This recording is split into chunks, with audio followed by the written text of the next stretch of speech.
Hey, good evening. Welcome to the drawing stream.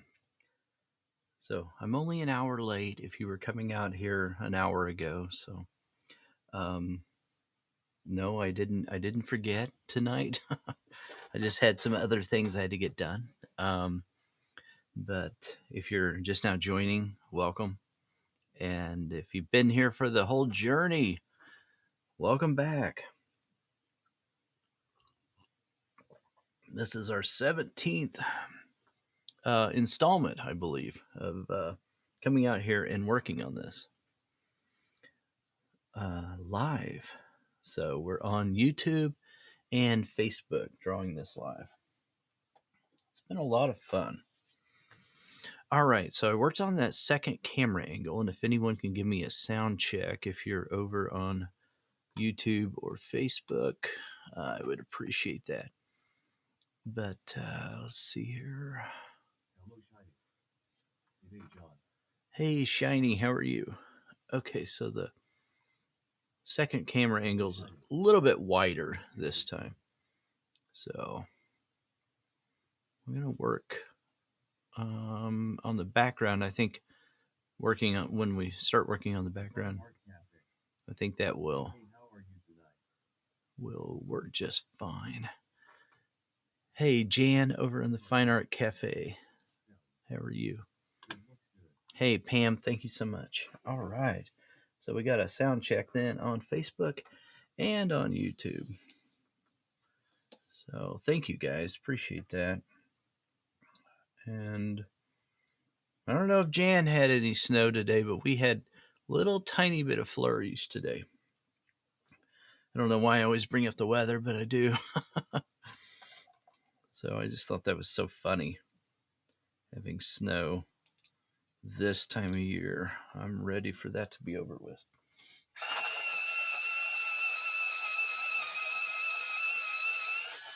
All right, so I made up my mind.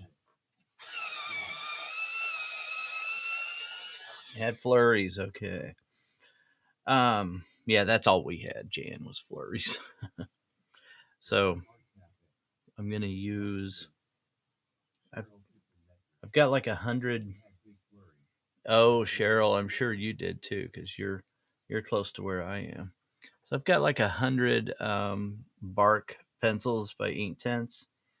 So I'm gonna go ahead and use those on the background. If you've never used those Inktense pencils, even if you don't use water with them, they're so nice. Just a real velvety kind of pigment, and it goes onto the paper, applies to the paper just so smoothly. I was gonna grab a test sheet of paper. It's around here somewhere, and to show you what that's like. Here it is. Okay. So yeah, if you just, I think I probably will be using bark though, but Cheryl, I just saw what you're talking about. Bad April Fool's joke. That's funny. Yes, yes. The Inktense pencils. Most of the Inktense pencils are light fast. It's kind of a myth out there that they're not. Um, and if you use them dry, and I only use the light fast ones anyway. I've gotten rid of the ones that aren't. I've got a special drawer for all the pencils that aren't light fast. But yeah, I believe that most of them are. I think over a half, but we're going off my memory here, so don't quote me on that. But anyway, it will apply very, very dark like this, but it has sort of this lavender kind of tint to it. So if we apply water, oh, what am I not prepared for water? One moment, please.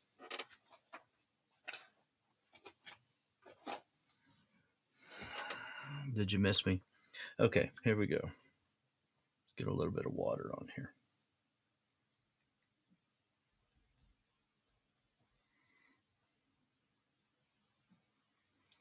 All right. Can you guys hear me okay?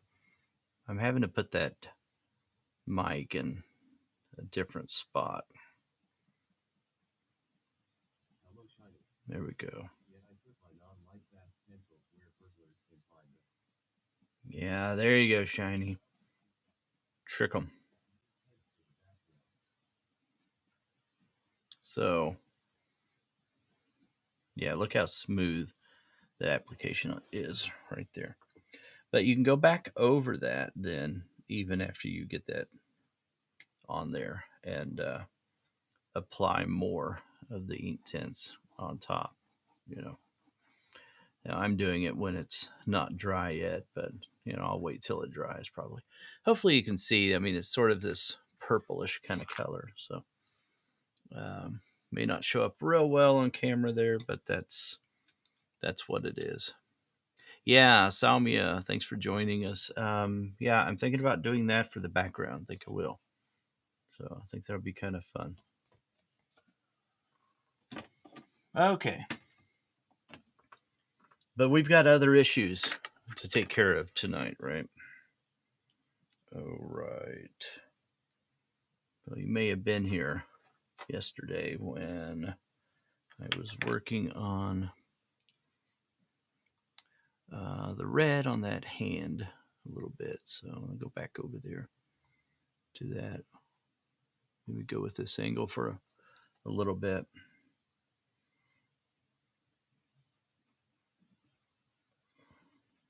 Put a little bit of this over here. It's quite a bit different color right here.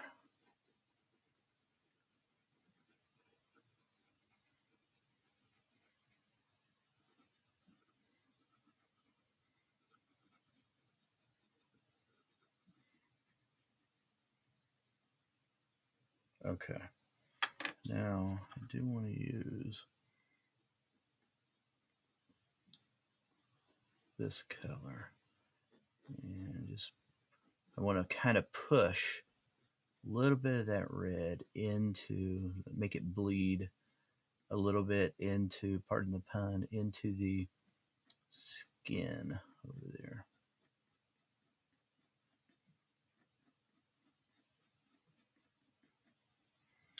And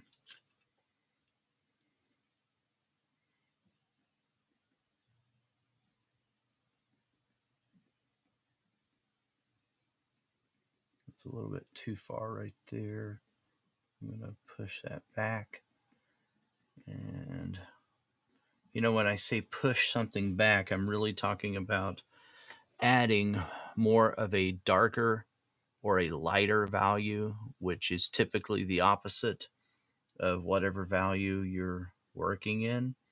And what I'm talking about is, so if I took a dark value and I blended over on top of this lighter value, then a lot of times I'll say, let's push this into this area. I'll push this dark value into the light area. I'm just meaning that we're going to layer over that area, or we're going to blend those two values together, is really what I'm talking about.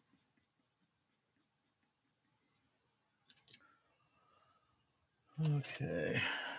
I realize sometimes that can sound confusing when I use it, that expression. I don't know how I picked that up. I just started picking that up. To me, it kind of makes sense because you're using a full saturation typically of a value, and then you're lightening up that pressure or the application of it as you move towards something that is a different value. So I guess that's why I'm saying pushing that value over into another value.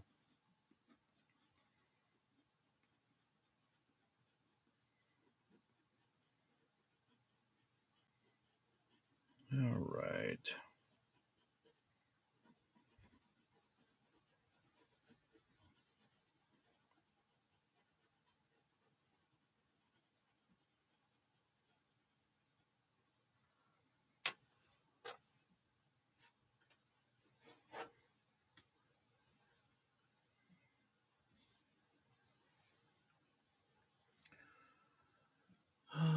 Okay.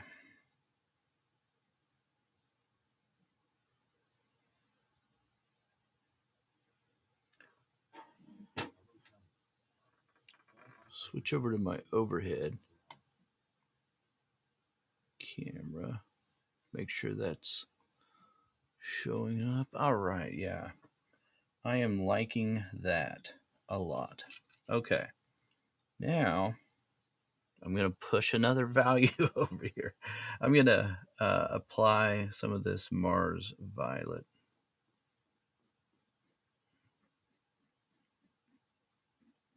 I'm going to start right over here towards the edge of the hand and then apply it on top of that red. And we can always come back in there later and get put some more values in there, some darker values in there as well, if we want to.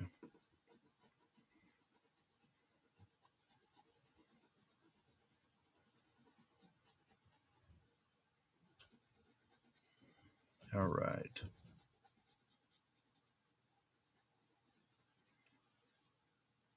Let's sharpen that up a little bit.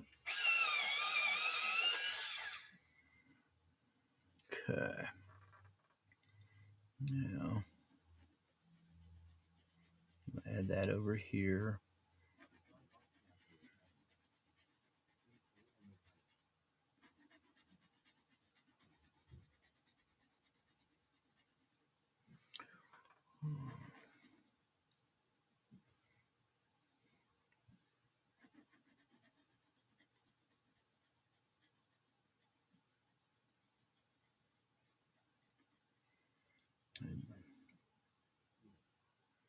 I noticed the other day that lip was up a little bit too high.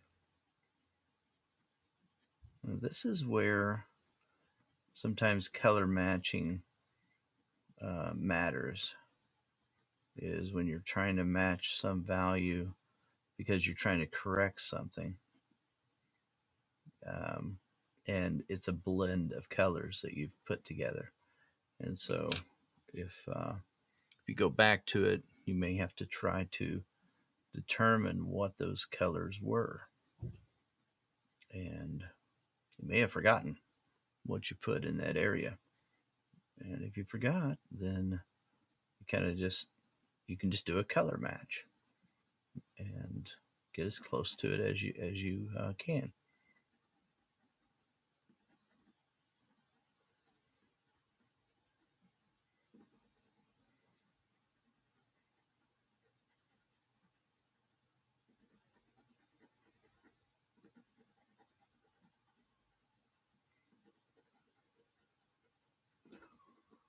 Okay.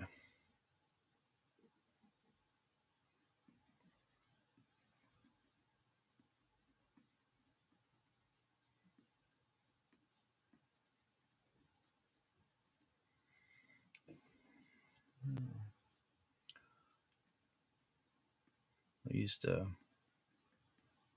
little bit of red over here, so I can use it over here now. It's going to make more sense, right? If I used it in one spot, I can use it in other spots. And in fact, we're going to have more continuity if we do that. Everything will look like it goes together better if we use some of those same colors in other places. By that same token, things can start to look a little odd if we don't use at least some of the same colors in other places.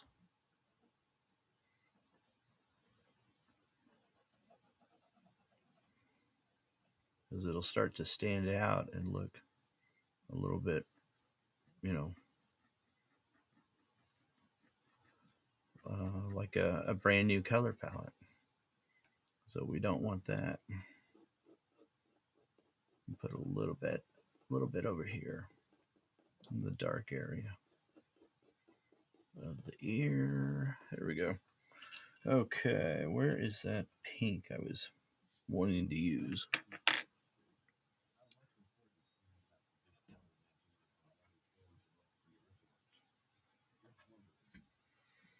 So, Salmi is asking, how much importance do you have to give color matching if on one is going to look at the original?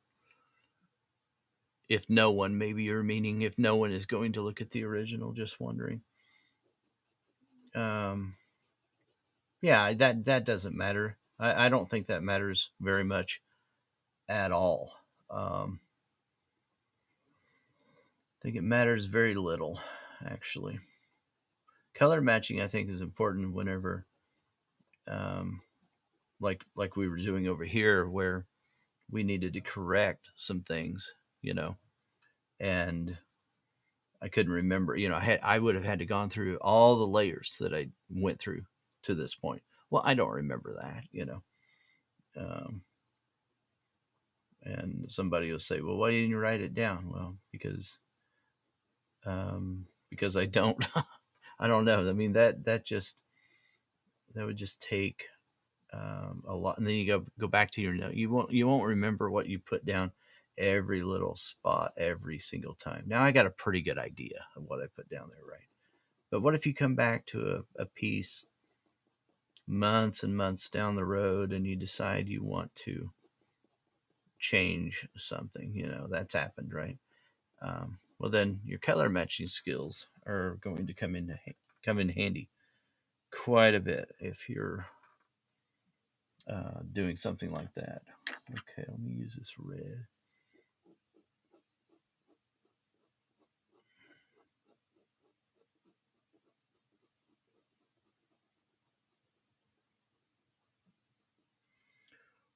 Lay this one down.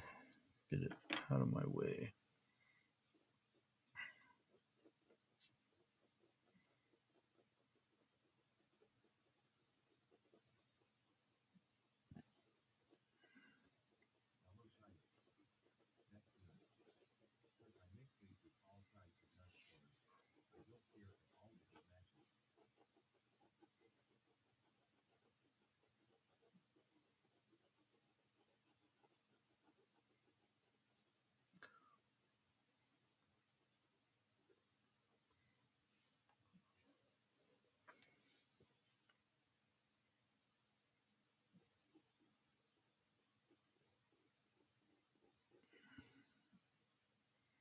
Yeah, so shiny, you're saying you don't care if it matches. Maybe not quite the same thing I was talking about, but I get what you're saying, I think. All right.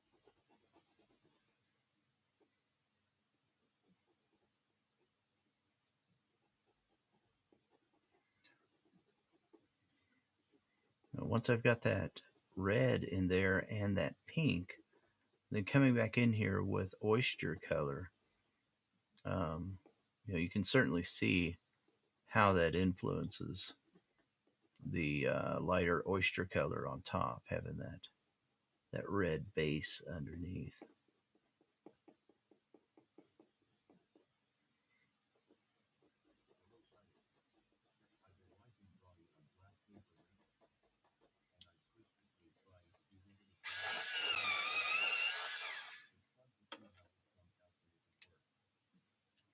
Now, get a little bit more of this color. And here, I want that lighter color right in there to show a little bit of depth and form right in here.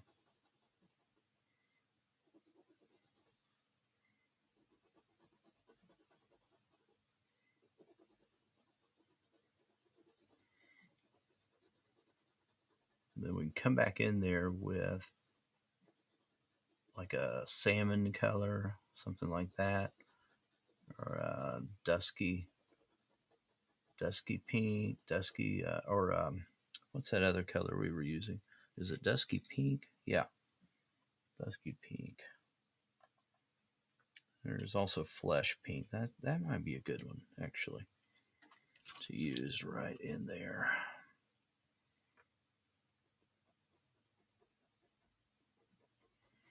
Yeah.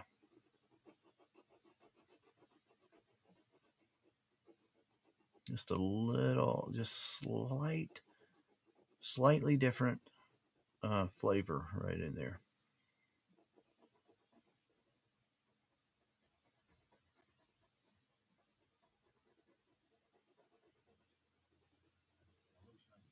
All right.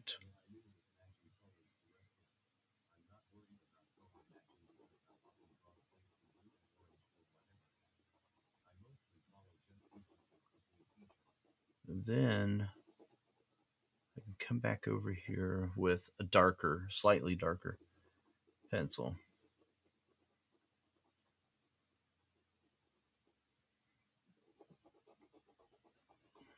and sort of outline the areas that are more red as we get closer to the uh, the lighter areas. Okay. You know, an ear is always going to look so much more red than nearly everything else. So, just an important thing to remember when we're working on the ears. Okay, I need a lavender color. So, this wild lavender should do it.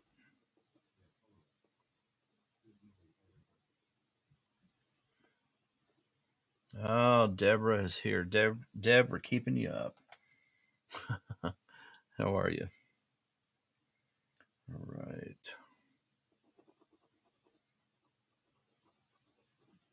Put a little bit of this lighter color in here.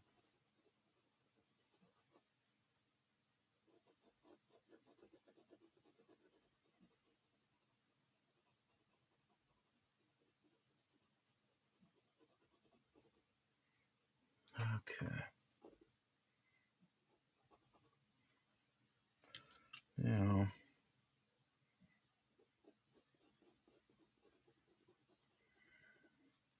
I want that to be a little brighter. Right there on top. Right in here. Right there in that corner. And then as it moves down the outer edge, right in there.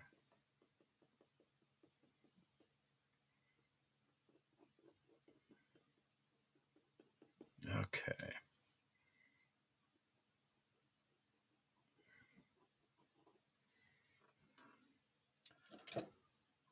Remove some of that dust right there.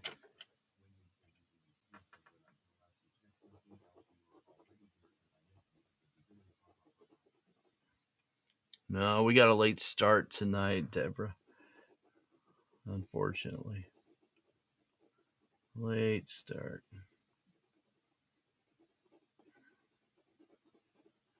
So we're not going to go as long either. Okay. I do want to start just putting a little bit of the background in here.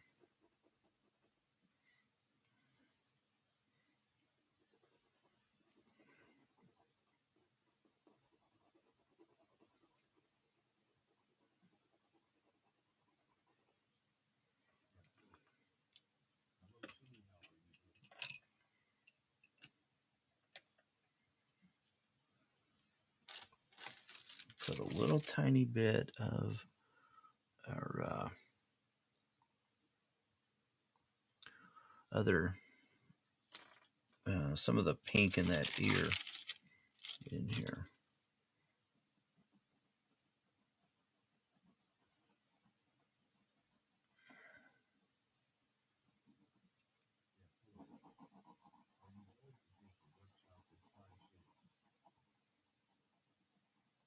There we go.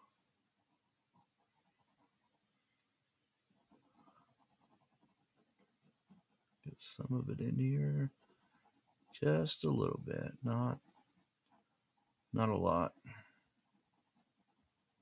We don't need a lot in here.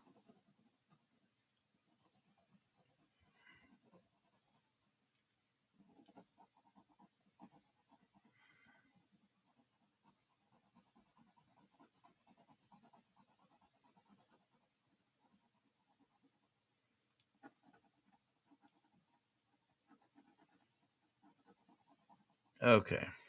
It's about all I can stand of that ear over there that's hardly got anything on it yet.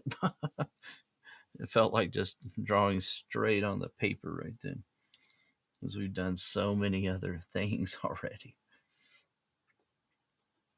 Okay. Now this is going to look like black, as soon as we start putting it on. But everything over here that we've kept very bright is going to look um, very light now that we're doing this.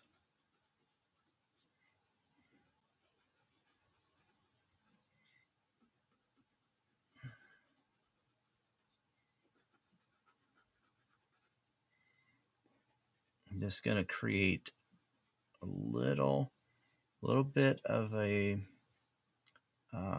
buffer edge, I guess, right in here so that I don't have to go all the way to the edge of my subject right there. Because if I, think of it like, having the guardrails on when you're bowling, with your kids. So that's what that is. Deb, you're asking what color this is. Bark by Inktense, Derwent Inktense.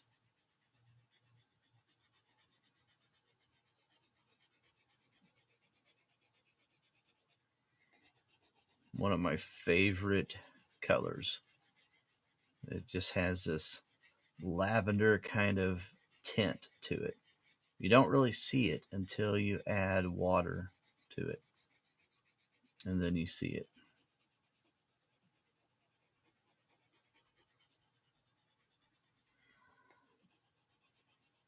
That's just such a great color. Now it's going to create a big mess and a big problem for my hand because I'm right-handed, and so from now on, I'm going to have to think about that when I'm over there. You dare to play with water? Yeah, so a little bit. I mean, we're not going to go crazy with it, but just a little bit on the background.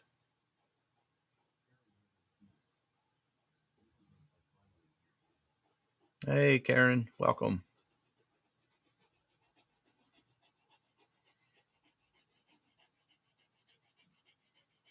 Yeah, see, I like that mood that was created by the masters, where they created a very dark background on the bright side, and then they used a lighter background on the side of the subject that was very dark. Well, it's a natural thing that happened when you know you've got lighting, natural lighting coming in from a window.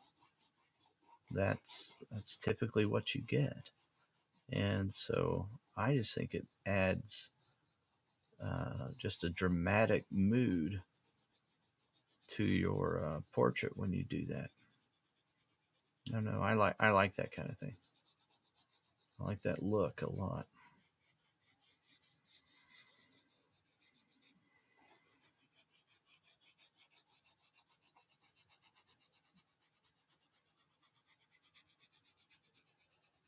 It's gonna enable us to really see what's going on with some of the other shapes a little bit more. I'll put a little bit of this over here so we can kind of create a little bit of atmosphere when we apply the water. Then we'll go into some of these other areas just a little bit.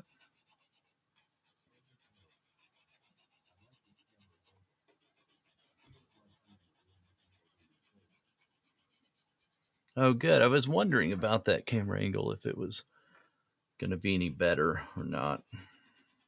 I think it's wider anyway. You can see a little bit more maybe when we're doing things like this anyway.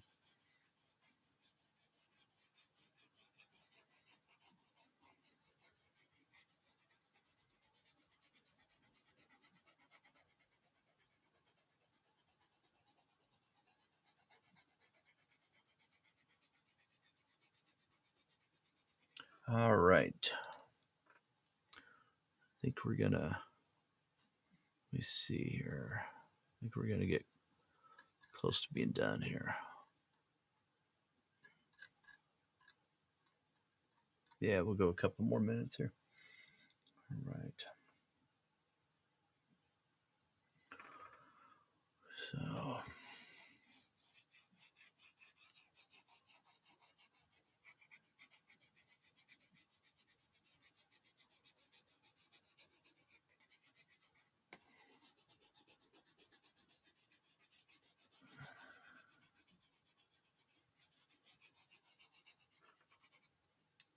we could add just a little bit of the water over here on this side.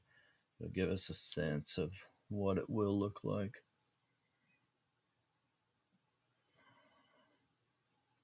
And if we're careful with, the application of it, then it's not going to run.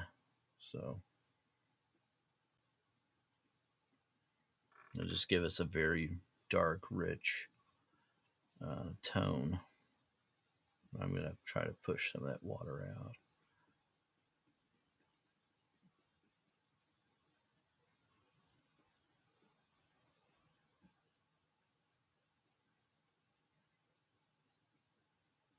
I mean, can you imagine trying to get that dark value with colored pencil? I mean, we could get it, right? We could get that with colored pencil, but it would just take a lot. Um, it would take a long, long, long, long time. Why? Why spend all that time when you can do it faster? I don't know.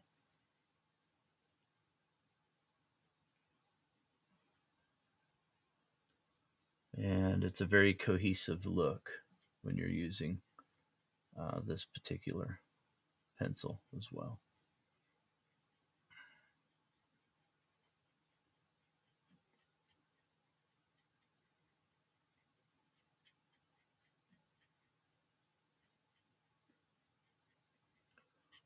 Okay.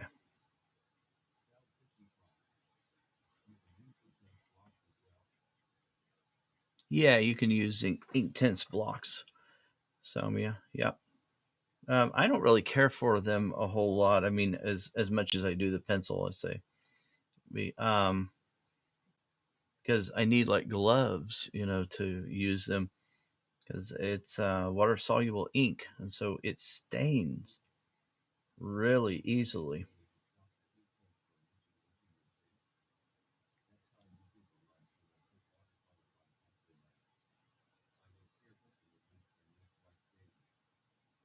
No, this isn't going to leak like that, Salmia. Um, the uh, the solubility of this um, pencil will stay on the top. It's not really going in too much. That's funny. For those that are on Facebook, Selmy just or Shiny just said, um, too scared to use watercolor on pastel mat again without adult supervision. That's hilarious. Okay,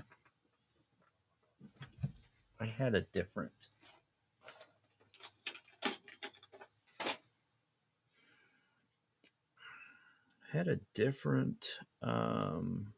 water brush that I liked.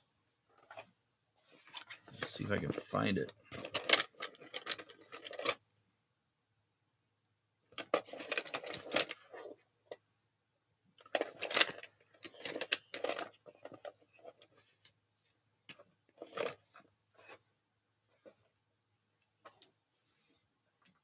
I like to hide things from myself once in a while, apparently.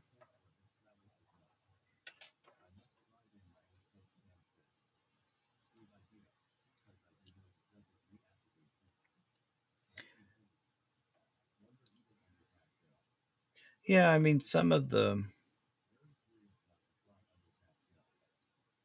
there's some differences, right, in um, slight differences in ink tints, in the pan set and in the pencil,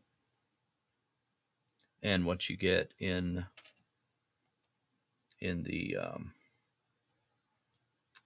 block form. So it's not all the same. I mean, they're slightly different, and they did that intentionally just to um, make it where you could use it in that configuration. To use it in a block form or in that pan set form.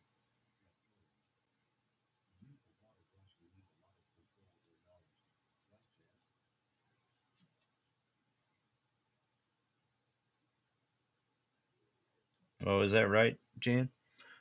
To use a water brush, you need to be pretty experienced. I better switch then, because I don't use watercolor very much.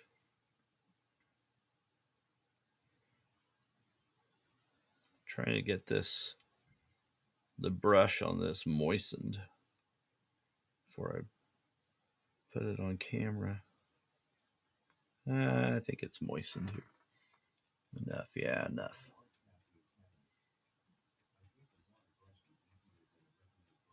Okay, I'm glad to hear you say that, Jan. I was thinking it was too, but I wasn't sure. Jan says it's easier, for in case anybody missed that. That's good.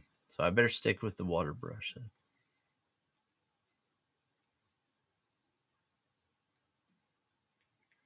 All right.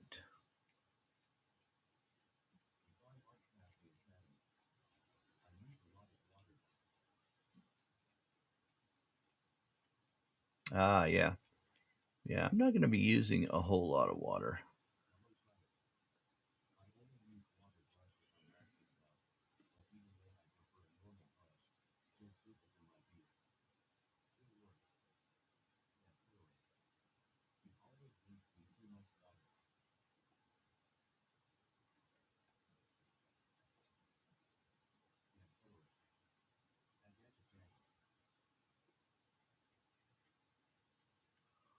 Okay.